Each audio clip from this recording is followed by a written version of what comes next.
Welcome to the Atomic Impact Podcast. I'm your host, Jason Osborn, and on this podcast, we interview successful business owners for them to share atomic, impactful lessons that they've learned throughout the course of their business and share them with us that we can learn as well. As always, this show is sponsored by the LinkedIn Reverse Podcast Method, the new way to close deals that doesn't rely on any of the old traditional methods that everybody hates.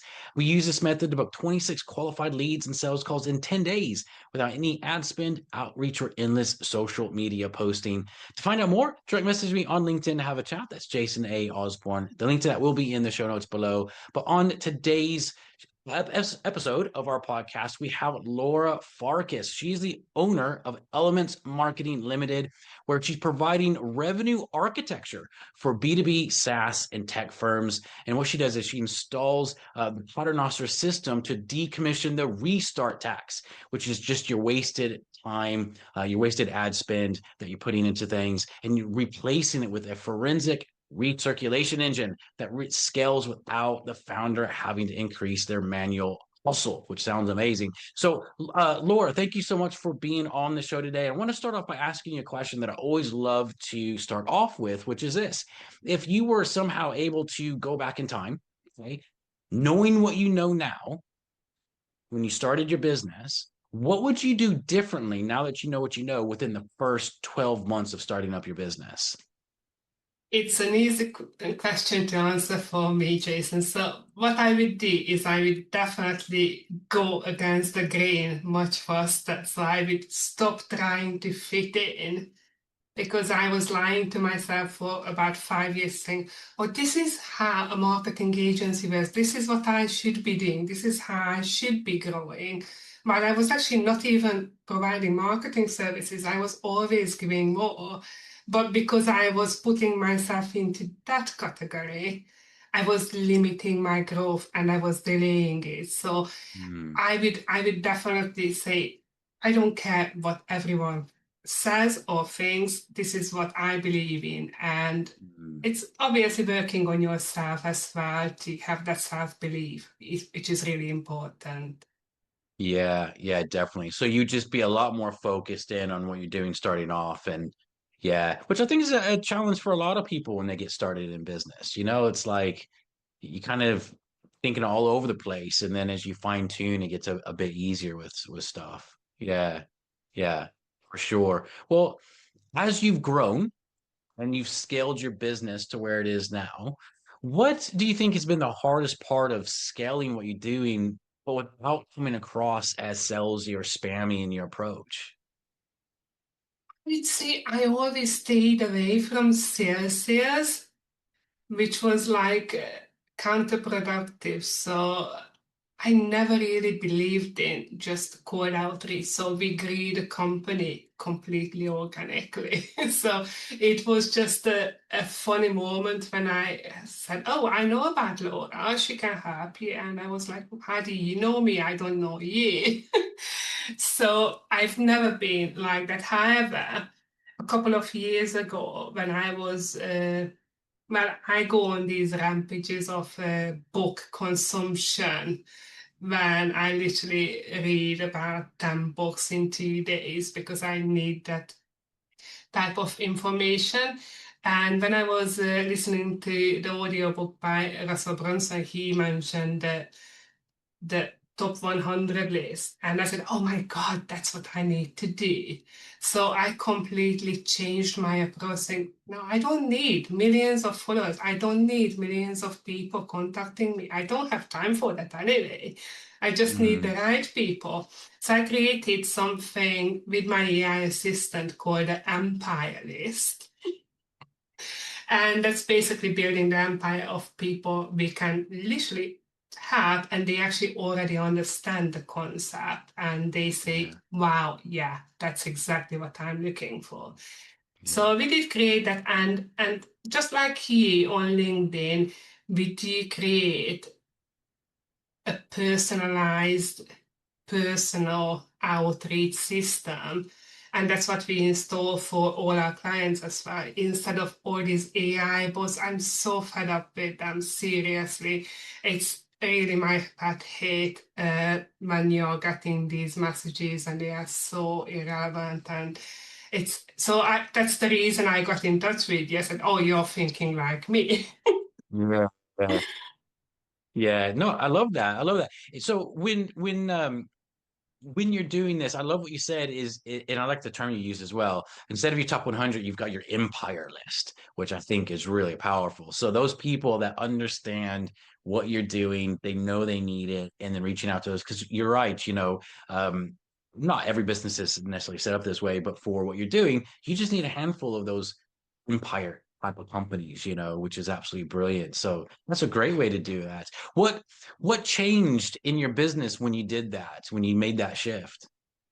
It completely changed because I stopped trying to be everywhere. So how I explain it in the book is the shotgun and rifle in marketing. So I started aiming instead of something's going to hit. And unfortunately, most of the businesses on LinkedIn are still using that, Yeah, that impact, like, oh, just scattered messages yeah. everywhere and something's going to hit. And that's just not the best use of your time, energy, and Mm, brain power in my books. mm, So that's changed, and I think the realization after that I created the list, and I remembered Anik Singer from like 10, 15 years ago when he said that. I said, yeah, exactly. That's what we've got to do instead of yeah. trying to do mass marketing. We are not a kind of commodity. So my business is not a commodity. So why would I try to sell it? Like Unilever sells their products, it's just not going to work. Yeah, no, totally agree with that. Which leads me on to another question. And it's a question I like to ask, but it's interesting kind of your evolution and where you've come in your business. But what's the one thing that you changed in how you build relationships that made selling and growing your business easier? Not selling your actual business, but like selling your service. I would say that I was a busy fool. So when I met my partner, uh, we're going back to 2019, and I just offered him a room in my office because I happened to have a spare one. And then he turned around listening to my sales calls. He said, Laura, you're being a busy fool. You're giving away the keys and then you're expecting them to come back to you. That's stupid. So I completely revamped my entire architecture because he said, you're just giving away everything. You can't be busy giving out proposals. Tell them the what, not the how, and show them what you've done before. And that was my Yeah. main shift. So, and I also created a lot of filters in our business. So, for example, we stopped taking free consultations completely. Okay. So every single consultation is a deposit only, because if you are not willing to pay a deposit, you're probably not the right candidate, and I'm not going to give up not even 15 minutes of my time to speak to Mm, you. So that yeah. was a huge, huge realization that you've got to have those filters in your business. No matter, in the beginning, you all get excited. Oh, I got a lead. Oh, this came through. But in Yeah. reality, it's just wasting your time, and it's just depleting your energy. Yeah. Yeah. I love that. Adding those filters into your business that allow you to weed out the people that just aren't your ideal target market, which is brilliant. Yeah. Um, One of the things I like to ask as well, Laura, we all go through challenges in business. And I think sometimes we look at it and we go, oh, I'm the only one that's dealing with this issue, or I'm the only one that's ever been through this. So I like asking this question because it kind of normalizes, we all go through stuff. So what's the number one biggest challenge that you have faced so far in your business? And what's the lesson that you've learned from that? I would probably say the number one was last year. This is vulnerability alert. It is a true story. So, 2024, I was diagnosed with narrow angle glaucoma. And that's a very rapid offset condition. I could have gone blind in weeks if they didn't operate. So I did get the operation. However, my eyes went down. So you did get the secondary cataract 40% of the cases. And I was on the NHS list. If you are in the UK, you know how long that is. Yeah. And obviously, it was a case of computer says, no, I know you can't see, but you are on the list. So my eyesight was going from literally 6 out of 12 to 3 out of 12 to by the time I got the operation last August, I was hand movement only. Wow. On the right eye. And that was pushing 3. Obviously, I had to give up driving for obvious reasons. I kept on bumping into things in the supermarket because my vision wasn't good. I had terrible migraines for months because the left eye was compensating for the right eye, which was still only 6 out of 12, but it was stronger.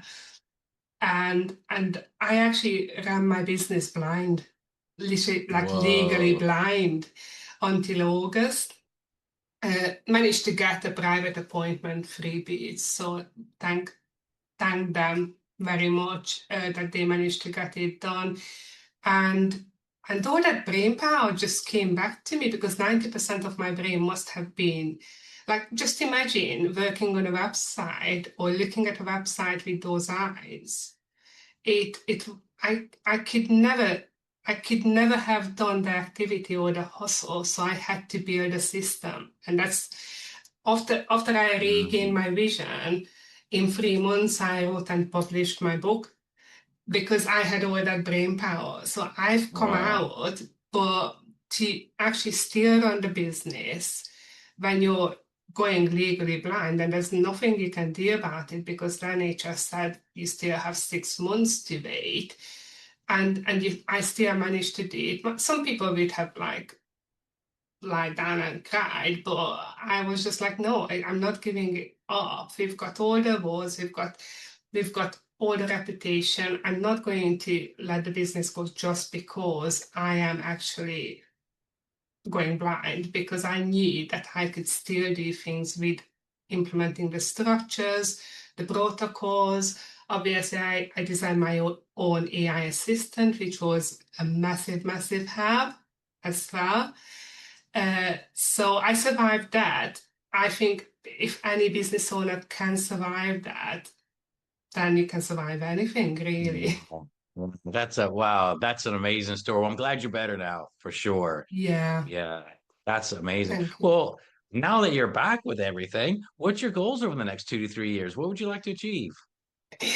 Well, I do actually have a mantra that I say. So I would like to be the #1 revenue systems architect in the world, where I actually make as big of an impact as I can, because I can see so many businesses, instead of, especially in the SaaS industry, they just get the first funding, they blow it on LinkedIn ads and outreach agencies, and then they go back to the investor saying, oh, I want more money. And then, what did you do with it? Well, we spent it on LinkedIn ads. And what did you get out? Nothing. So instead of doing that, which I call stupid, because it is like a suicide financially, because eventually the investors are going to say, no, we're not giving you any more money.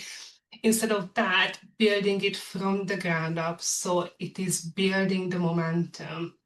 And Yeah, it is a much better investment for any startup. And I can see loads of AI companies going out of business for that one reason. I would say yeah, 95% of the ones that are struggling or going out of business is because they just think campaigns, they just think quick wins, they just think, oh, one funnel away, for example, when they really are not. yeah, totally. No, that's amazing. That's a great goal. Like goal being #1 in the world. That's fantastic. That's amazing. Well, for people that are looking to learn a little bit more about you and contact you, what's the best way for them to do that? I would say my main platform or the home, as Russell Brunson calls it, is LinkedIn. So I've got a newsletter. I do post regularly. Uh, Obviously, the book is called Paternoster Marketing. It's on Amazon, so it's available on Amazon and print and Waterstones and every single kind of website. So that's the blueprint, basically. Our agency Nice. website is pretty much like for the consultancy clients, but if you would like to find out more, it's definitely my LinkedIn because that's where I'm more active and that's where I share some of the ideas from the book. The LinkedIn is more like my resonance chamber that I invented. So it's like, do you resonate with it? That's fine. Take it to the next step. If you don't, that's fine too. I don't want to please everyone. Yeah, yeah, yeah. Absolutely amazing. Well, I definitely recommend everyone checking out the different places that Laura just said, and connect with her on LinkedIn as well. So, Laura, thank you so much for being on the show and just sharing your experiences in your business, and so we can learn from that as well. So, thank you so much. And as a reminder to everyone listening, this show is sponsored by the LinkedIn Reverse Podcast Method, the new way to close deals that doesn't rely on any of the old traditional methods that everybody hates. To find out more, direct message me on LinkedIn to have a chat. That's Jason A. Osborn. The link to that will be in the show notes below. And until next episode, stay inspired.